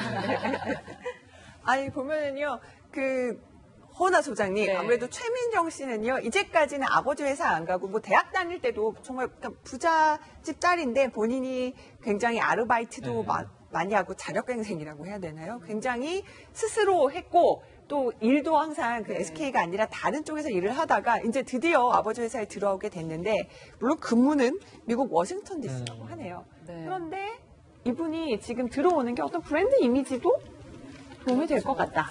사실은 이제 대기업 오너들의 자제분 중에서 욕을 좀 잘 안 먹는 사람이 거의 없는데 이 차녀는 욕을 안 먹는 것 같아요. 어쩔 땐 저희가 응원을 좀 하게 되는 것 같은데 제가 측근에게 얘기를 들었는데 우리 차녀는 사실은 최태원의 차녀로 불리기보다는 최민정으로 불리고 싶어 하는 그러니까 거예요. 누구의 딸, 누구의 아버지, 어머니의 이름보다 그렇죠. 자기의 힘으로 네. 내가 큰 꿈을 이뤄가고 싶다라는 생각을 갖고 있는 정말 저희가 응원해줘야 되는 청년 같아요. 그래서 그러한 사람이 그 회사에 들어와서 아빠의 힘으로가 아니라 자신의 힘으로 커간다라는 것은 SK 자체의 브랜드 가치에도 분명히 큰 영향을 미칠 거라고 생각하고요.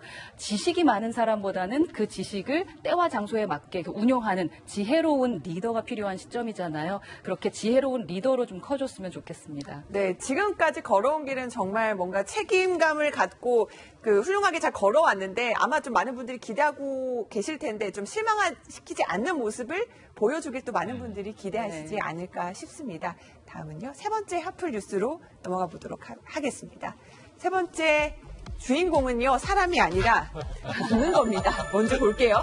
네, 전 세계 200개가 넘는 나라에서 판매되고 있는 코카콜라가요, 지금 진출하지 못한 두 나라가 있습니다. 북한과 쿠바입니다. 그런데 최근 북한에서요, 코카콜라를 대체할 수 있는 음료를 개발했다고 합니다. 북한 대외용 매체죠, 메아리가 어제 이렇게 보도를 했습니다. 여러 가지 효능을 가진 자체 제작 콜라 보리수라는 음료를 개발해서 생산해 판매하고 있다고 밝혔는데요. 구수하면서도 상쾌하고 시원한 맛, 그리고 천연 기능성 건강 음료로 소화 촉진과 피로 회복 기능은 물론 피를 맑게 하고 머리를 맑게 하는 그야말로 만병통치약 수준의 효능을 갖고 있다고 밝혔습니다. 한국에서는 이렇게 광고하면 안 돼요. 네. 외국인들도 코카콜라와 당당히 견줄 수 있는 음료라고 찬사를 아끼지 않았다면서 자부심을 드러내기도 했는데요. 그 맛이 궁금하기는 하네요. 자, 다음은요. 다음 핫플, 오늘의 핫플 네 번째 뉴스입니다. 네, 광복절을 하루 앞둔 어제 일본군 위안부 피해자 기림의 날을 맞아 서울 백범 김구 기념관에서 기념식이 열렸습니다. 1991년 8월 14일은 일본군 위안부 피해자인 고 김학순 할머니가 위안부 피해 사실을 최초로 공개 증언한 날이죠. 지난해부터 국가기념일로 지정돼 기념식을 열고 있는데요. 이날 기념식에선 배우 한지민이 위안부 유족의 편지를 낭독했습니다. 이 편지는 위안부 피해자가 어머니였던 유족들의 이야기를 바탕으로 작성이 됐는데요. 배우 한지민 씨는 복받치는 감정에 눈시울이 붉어지기도 했지만 애써 담담하게 편지를 읽어내려가며 가슴 먹먹한 감동을 전했습니다. 배우 한지민의 목소리로 듣는 위안부였던 나의 사랑하는 엄마에게 보내는 편지 들어보시겠습니다. 엄마가 생전에 하시던 말씀이 생각납니다. 끝까지 싸워다오. 사죄를 받아다오. 살아있는 모든 순간이 고통과의 싸움이었을 엄마를 생각하며 저는 울고 또 울었습니다. 이런 아픔이 다시는 일어나지 않도록 저희가 이어가겠습니다. 나의 어머니, 우리 모두의 어머니, 사랑합니다. 네, 배우 한지민 씨가 울음을 담담하게 참으면서 읽어내려간 유족의 편지를 대신해서 읽었습니다.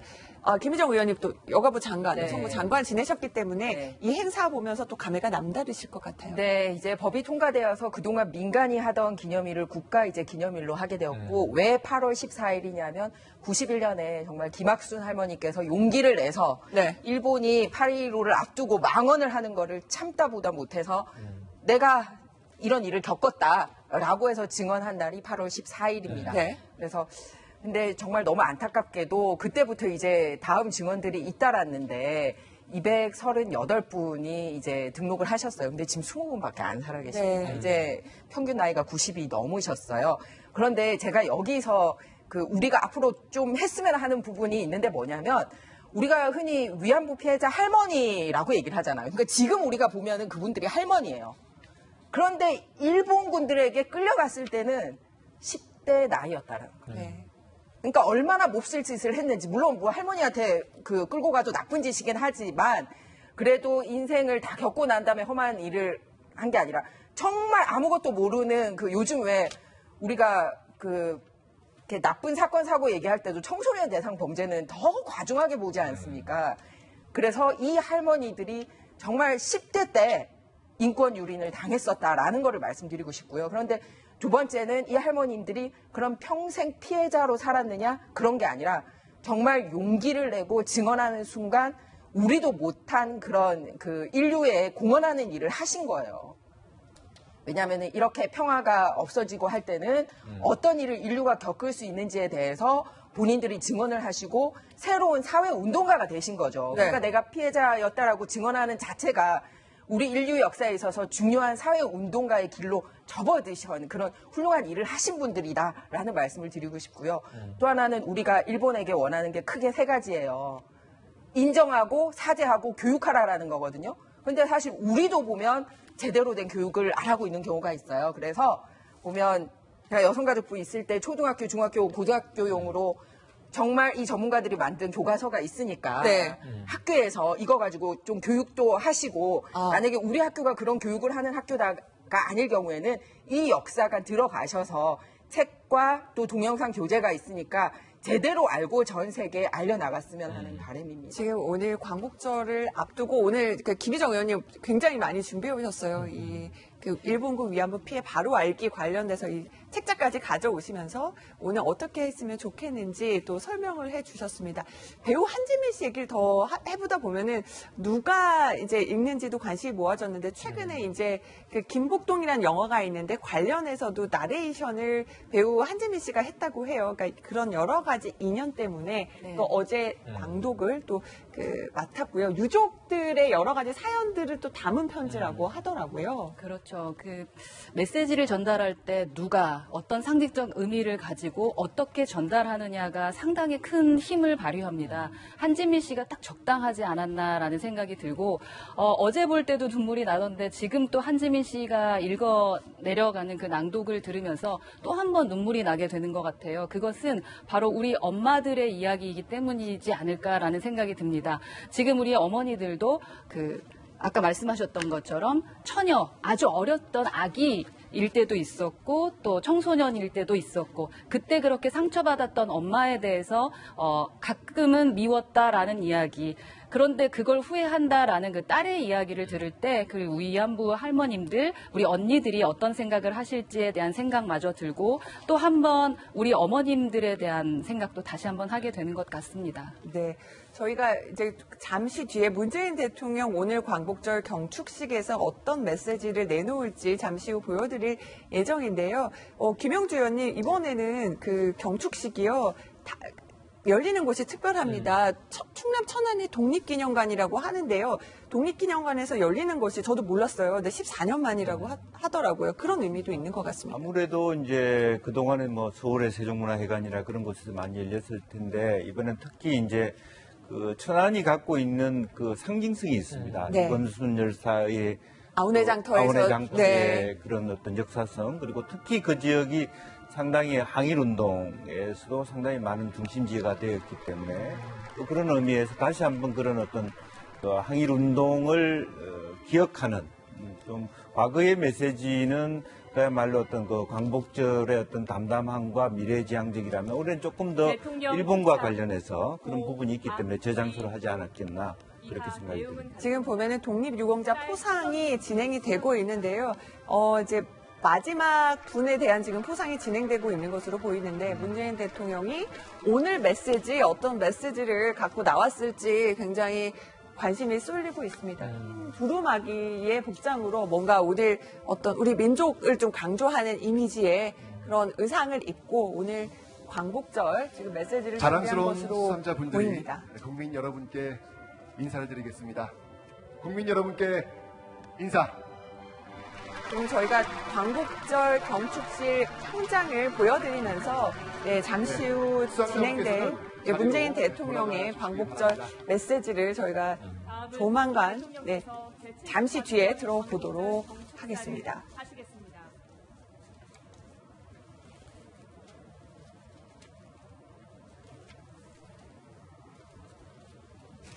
네, 지금 문재인 대통령 제74주년 경축사 지금 준비를 위해서 연단에 섰습니다. 네, 광복절 경축사 어떤 메시지를 담았을지 주목이 되는데요. 들어보겠습니다. 존경하는 국민 여러분, 독립유공자와 유가족 여러분, 해외 동포 여러분, 3.1 독립운동과 임시정부 수립 100년이 되는 올해 광복 74주년 기념식을 특별히 독립기념관에서 갖게 되어 매우 뜻깊게 생각합니다. 오늘의 대한민국은 어떤 고난 앞에서도 꺾이지 않았고 포기하지 않았던 독립선열들의 강인한 정신이 만들어낸 것입니다. 상박산이 일어나 더덩실 춤이라도 추고 한강물이 뒤집혀 용솟음칠 그날을 갈망하며 모든 것을 바쳤던 선열들의 뜨거운 정신은 이 순간에도 국민들의 가슴에 살아 숨쉬고 있습니다. 저는 오늘 독립선열들과 유공자, 유가족께 깊은 경의를 표하며 광복의 그날 벅찬 마음으로 건설하고자 했던 나라, 그리고 오늘 우리가 그 뜻을 이어 만들고자 하는 나라를 국민들과 함께 그려보고자 합니다. 우리가 원하는 나라는 함께 잘 사는 나라, 누구나 공정한 기회를 가지고 실패해도 다시 일어날 수 있는 나라입니다. 우리가 원하는 나라는 완도 섬마을의 소녀가 울산에서 수소산업을 공부하여 남포에서 창업하고 몽골과 시베리아로 친환경차를 수출하는 나라입니다. 회령에서 자란 소년이 부산에서 해양학교를 졸업하고 아세안과 인도양, 남미의 신뢰까지 컨테이너를 실은 배의 항해사가 되는 나라입니다. 농업을 전공한 청년이 아무르 강가에서 남과 북, 러시아의 농부들과 대규모 콩농사를 짓고 청년의 동생이 서산에서 형의 콩으로 소를 키우는 나라입니다. 두만강을 건너 대륙으로, 태평양을 넘어 아시안과 인도로 우리의 삶과 상상력이 확장되는 나라입니다. 우리의 경제활동 영역이 한반도 남쪽을 벗어나 이웃 국가들과 협력하며 함께 번영하는 나라입니다. 용광로에 불을 켜라. 새나라의 심장에 철선을 꽂고 철근을 열리고 철판을 펴자. 시멘트와 철과 희망 위에 아무도 흔들 수 없는 새나라 세워가자. 해방 직후 한 시인은 광복을 맞은 새나라의 꿈을 이렇게 노래했습니다. 아무도 흔들 수 없는 새나라. 외세의 침략과 지배에서 벗어난 신생 독립국가가 가져야 할 당연한 꿈이었습니다. 그리고 74년이 흐른 지금 우리는 세계 6대 제조강국, 세계 6대 수출강국의 당당한 경제력을 갖추게 되었습니다.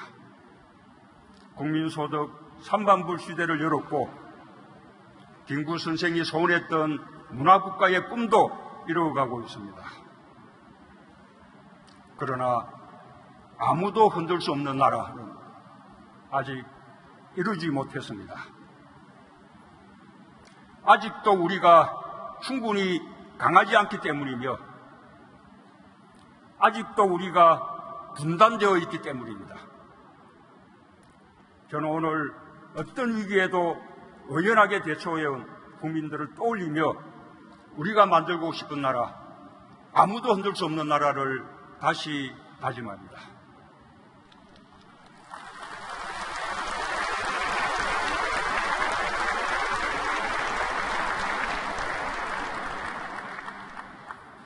존경하는 국민 여러분, 우리는 자유무역 질서를 기반으로 반도체, IT, 바이오 등 우리가 잘할 수 있는 산업에 집중할 수 있었습니다.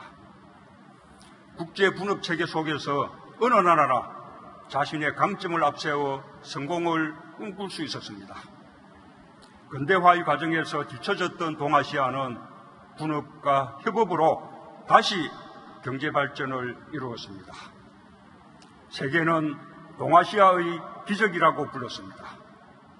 침략과 분쟁의 시간이 없지 않았지만 동아시아에는 이보다 훨씬 긴 교류와 교역의 역사가 있습니다. 청동기 문화부터 현대 문명에 이르기까지 동아시아는 서로 전파하고 공유했습니다. 인류 역사에서 가장 오랜 교류와 협력이 이루어졌고 함께 문명의 발전을 이루었습니다. 광복은 우리에게만 기쁜 날이 아니었습니다. 청일전쟁과 러일전쟁, 만주사변과 중일전쟁, 태평양전쟁까지 60여 년간의 기나긴 전쟁이 끝난 날이며 동아시아 광복의 날이었습니다. 일본 국민들 역시 군국주의의 억압에서 벗어나 침략전장에서 해방되었습니다. 우리는 과거에 머물지 않고 일본과 안보 경제 협력을 지속해 왔습니다. 일본과 함께 일제강점기 피해자들의 고통을 실질적으로 치유하고자 했고 역사를 거울 삼아 국권이 손잡자는 입장을 견지해 왔습니다. 과거를 성찰하는 것은 과거에 매달리는 것이 아니라 과거를 딛고 미래로 가는 것입니다. 일본이 이웃나라에게 불행을 주었던 과거를 성찰하는 가운데 동아시아의 평화와 번영을 함께 이끌어가길 우리는 바랍니다. 협력해야 함께 발전하고 발전이 지속 가능합니다. 세계는 고도의 분업 체계를 통해 공동 번영을 이루어왔습니다. 일본 경제도 자유무역의 질서 속에서 분업을 이루며 발전해 왔습니다. 국제 분업 체계 속에서 어느 나라든 자국이 우위에 있는 부분을 무기화한다면 평화로운 자유무역 질서가 깨질 수밖에 없습니다. 먼저 성장한 나라가 뒤따라 성장하는 나라의 사다리를 걷어차서는 안 됩니다. 지금이라도 일본이 대화와 협력의 길로 놓은다면 우리는 기꺼이 손을 잡을 것입니다. 공정하게 교역하고 협력하는 동아시아를 함께 만들어갈 것입니다. 지난해 평창 동계올림픽에 이어 내년에는 도쿄 하계올림픽, 2022년에는 베이징 동계올림픽이 열립니다. 올림픽 사상 최초로 만든 동아시아 릴레이 올림픽입니다. 동아시아가 우호와 협력의 기틀을 굳게 다지고 공동 번영의 길로 나아갈 절호의 기회입니다. 세계인들이 평창에서 평화의 한반도를 보았듯이 도쿄올림픽에서 우호와 협력의 희망을 갖게 되길 바랍니다. 우리는 동아시아의 미래 세대들이 협력을 통한 번영을 경험할 수 있도록 우리에게 주어진 책임을 다할 것입니다. 존경하는 국민 여러분, 오늘의 우리는 과거의 우리가 아닙니다. 오늘의 대한민국은 수많은 도전과 시련을 극복하며 더 강해지고 성숙해진 대한민국입니다. 저는 오늘 아무도 흔들 수 없는 나라, 우리가 만들고 싶은 새로운 한반도를 위해 세 가지 목표를 제시합니다. 첫째, 책임 있는 경제 강국으로 자유무역의 질서를 지키고 동아시아의 평등한 협력을 이끌어내고자 합니다. 우리 국민이 기적처럼 이룬 경제 발전의 성과와 저력은 나누어 줄 수는 있어도 뺏길 수는 없습니다. 경제에서 주권이 확고할 때 우리는 우리 운명의 주인으로 흔들리지 않습니다. 통합된 국민의힘은 위기를 기회로 바꿨고 도전은 우리를 더 강하고 크게 만들었습니다. 우리는 중동의 열사도 태평양의 파도도 두려워하지 않으며 경제를 성장시켰습니다. 경공업, 중화학공업, 정보통신산업을 차례로 육성했고 세계적 IT 강국이 되었습니다. 이제는 5G 등 세계 기술 표준을 선도하는 국가가 되었습니다. 지금까지 우리는 선진국을 추격해왔지만 이제는 앞서서 도전하며 선도하는 경제로 거듭나고 있습니다. 일본의 부당한 수출 규제에 맞서 우리는 책임 있는 경제 강국을 향한 길을 뚜벅뚜벅 걸어갈 것입니다.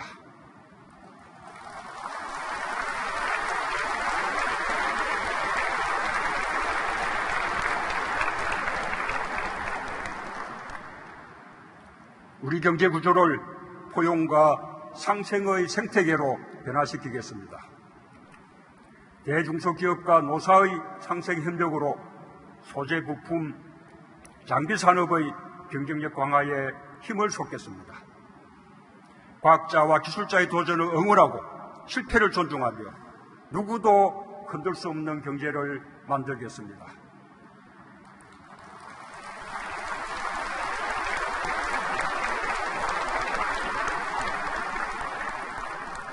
우리의 부족함을 성찰하면서도 스스로 비하하지 않고 함께 격려해 나갈 때 우리는 해낼 수 있을 것이라 믿습니다. 우리는 경제력에 걸맞은 책임감을 가지고 더 크게 협력하고 더 넓게 개방하여 이웃나라와 함께 성장할 것입니다.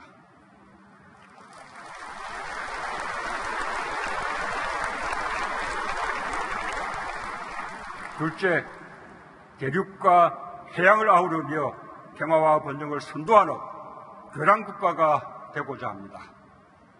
지정학적으로 4대 강국에 둘러싸인 나라는 세계에서 우리밖에 없습니다. 우리가 초라하고 힘이 없으면 한반도는 대륙에서도 해양에서도 변방이 없고 때로는 강대국들의 각축장이 되었습니다. 그것이 우리가 겪었던 지난 역사였습니다. 그러나 우리가 힘을 가지면 대륙과 해양을 잇는 나라, 동북아 평화와 번영의 질서를 선도하는 나라가 될 수 있습니다.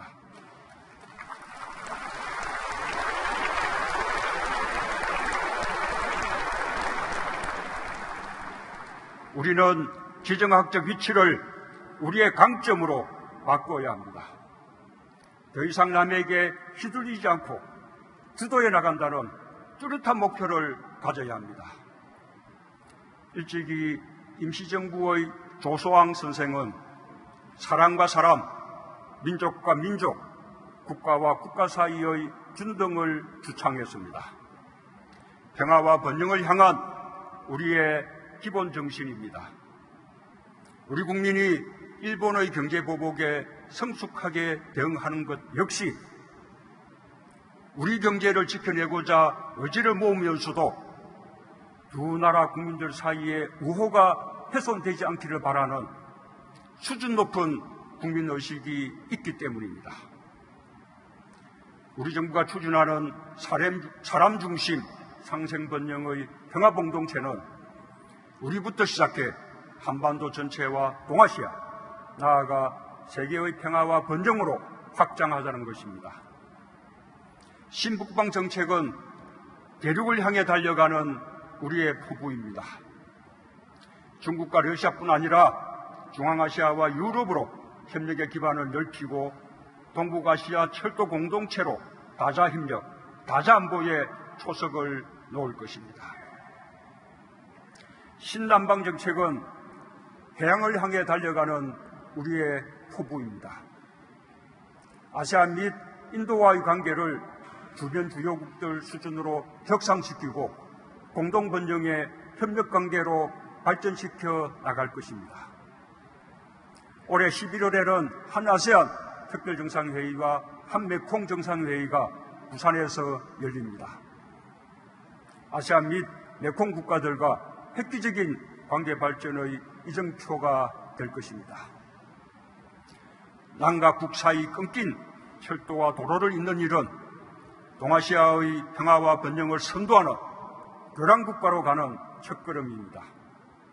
한반도의 땅과 하늘, 바다에 사람과 물류가 오가는 혈맥을 잇고 남과 북이 대륙과 해양을 자유롭게 넘나들게 된다면 한반도는 유라시아와 태평양, 아세안, 인도양을 잇는 번영의 터전이 될 것입니다.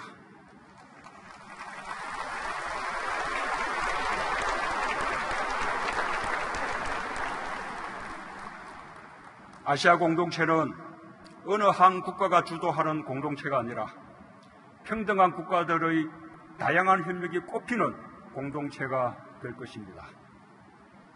셋째, 평화로 번영을 이루는 평화경제를 구축하고 통일로 광복을 완성하고자 합니다.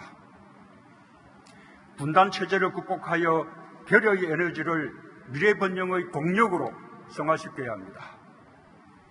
평화경제는 한반도의 완전한 비핵화 위에 북한이 핵이 아닌 경제와 번영을 선택할 수 있도록 대화와 협력을 계속해 나가는 데서 시작합니다. 남과 북, 미국은 지난 1년 8개월 대화 국면을 지속했습니다. 최근 북한의 몇 차례 우려스러운 행동에도 불구하고 대화 분위기가 흔들리지 않는 것이야말로 우리 정부가 추진해온 한반도 평화 프로세스의 큰 성과입니다.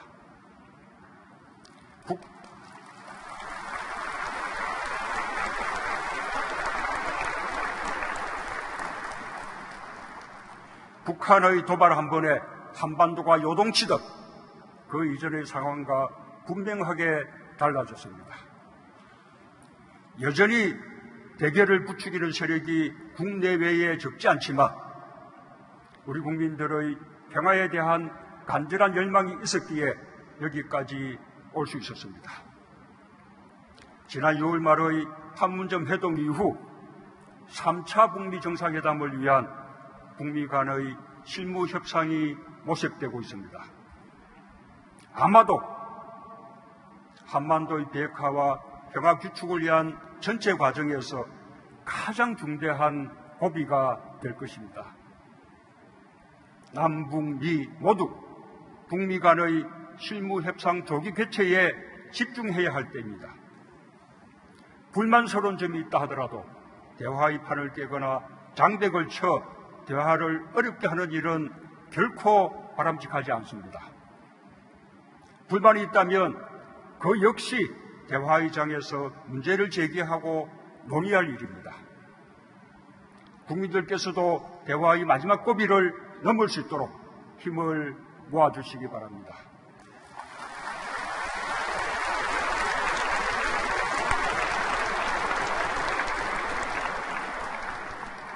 이 고비를 넘었으면 한반도 비핵화가 성큼 다가올 것이며 남북관계도 큰 진전을 이룰 것입니다.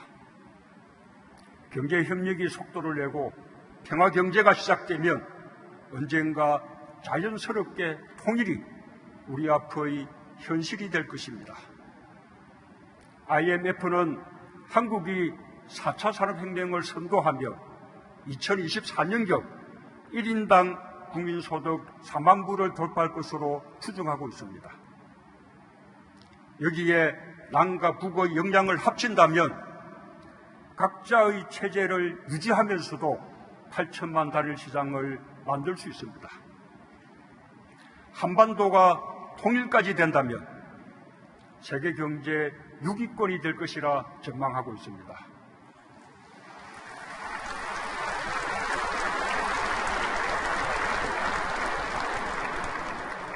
2050년경 국민소득 7, 8만 불 시대가 가능하다는 국내외 연구 결과도 발표되고 있습니다.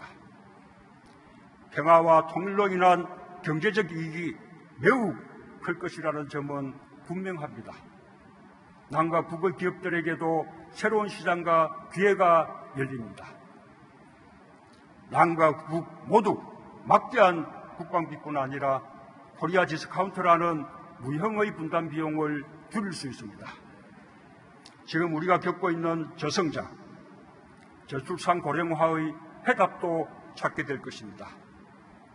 그러나 그 무엇보다 광복의 그날처럼 우리 민족의 마음에 삭틀 희망과 열정이 중요합니다. 희망과 열정보다 더 큰 경제 성장의 동력은 없을 것입니다. 부산에서 시작하여 울산과 포항, 동해와 강릉, 속초, 원산과 나진, 선봉으로 이어지는 환동의 경제는 블라디보스톡을 통한 대륙경제, 북극 항로와 일본을 연결하는 해양경제로 뻗어나갈 것입니다. 여수와 목포에서 시작하여 군산, 인천, 해주와 남포, 신의주로 향한 환황의 경제는 전남 블루이코노미, 새만금의 재생에너지 신산업과 개성공단, 남포 신의주로 이어지는 첨단 산업단지의 육성으로 중국, 아세안, 인도를 향한 응대한 경제 전략을 완성할 것입니다.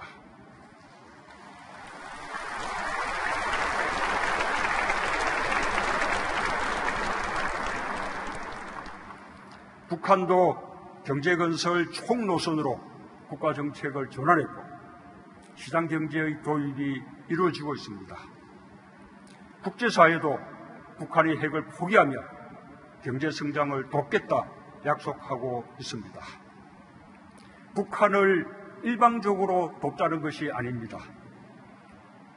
서로의 체제 안전을 보장하면서 남북 상호간 이익이 되도록 하자는 것이며 함께 잘 살자는 것입니다.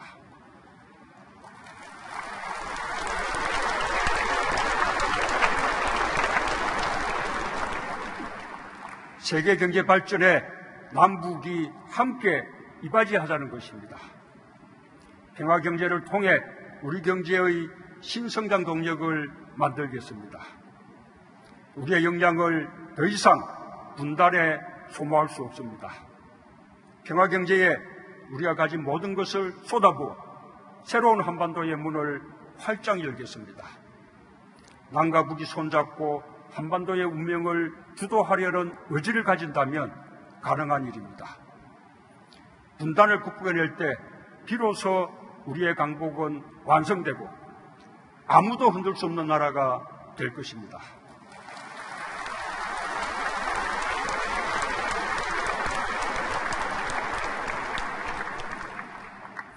북한이 미사일을 쏘는데 무슨 평화 경제냐 말하는 사람들이 있습니다.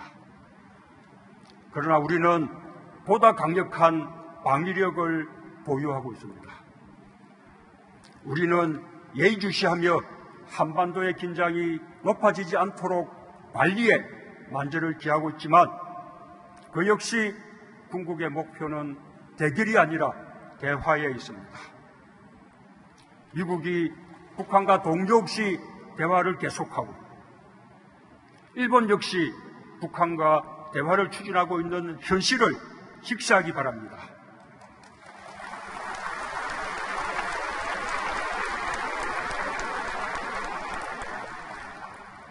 이념에 사로잡힌 외톨이로 남지 않길 바랍니다. 우리 국민의 단합된 힘이 반드시 필요합니다. 국민들께서 한마음으로 같이 해주시길 바랍니다.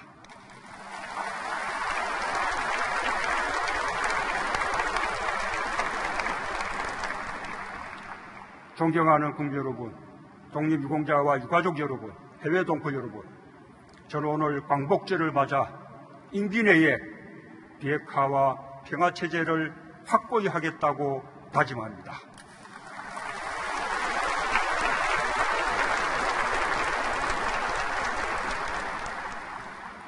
그 토대 위에서 평화경제를 시작하고 통일을 향해 나아가겠습니다. 북한과 함께 평화의 봄에 뿌린 씨앗이 번영의 나무로 자랄 수 있도록 대화와 협력을 발전시켜 나갈 것입니다. 2032년 서울, 평양 공동올림픽을 성공적으로 개최하고 2045년 광복 100주년까지는 평화와 통일로 하나된 나라 완 코리아로 세계 속에 우뚝 설 수 있도록 그 기반을 단단히 다지겠다고 약속합니다.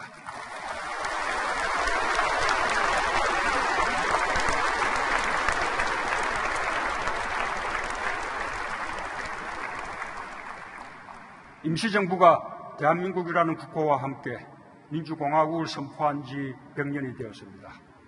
우리는 100년 동안 성찰했고 성숙해졌습니다. 이제 어떤 위기도 이겨낼 수 있을 만큼 자신감을 갖게 되었고 평화와 번영의 한반도를 이루기 위한 국민적 역량이 커졌습니다. 우리는 아무도 흔들 수 없는 나라를 만들 수 있습니다. 남강 이성훈 선생의 말을 되새겨봅니다. 나는 씨앗이 땅속에 들어가 무거운 흙을 들치고 올라올 때 제 힘으로 들치지 남의 힘으로 올라오는 것을 본 일이 없다. 우리 힘으로 분단을 이기고 평화와 통일로 가는 길이 책임 있는 경제 강국으로 가는 지름길입니다. 우리가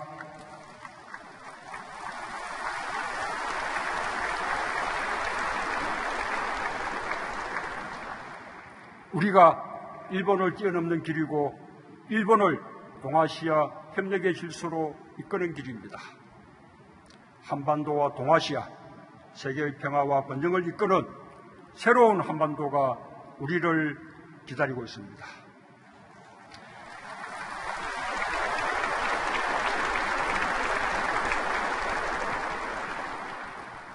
우리는 할 수 있습니다.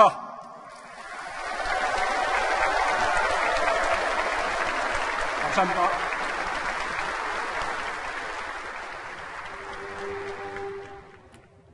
네, 아무도 흔들리지 않는 나라를 만들겠다. 문재인 대통령의 광복절 경축사 들으셨습니다. 저희는요, 60초 뒤에 돌아오겠습니다.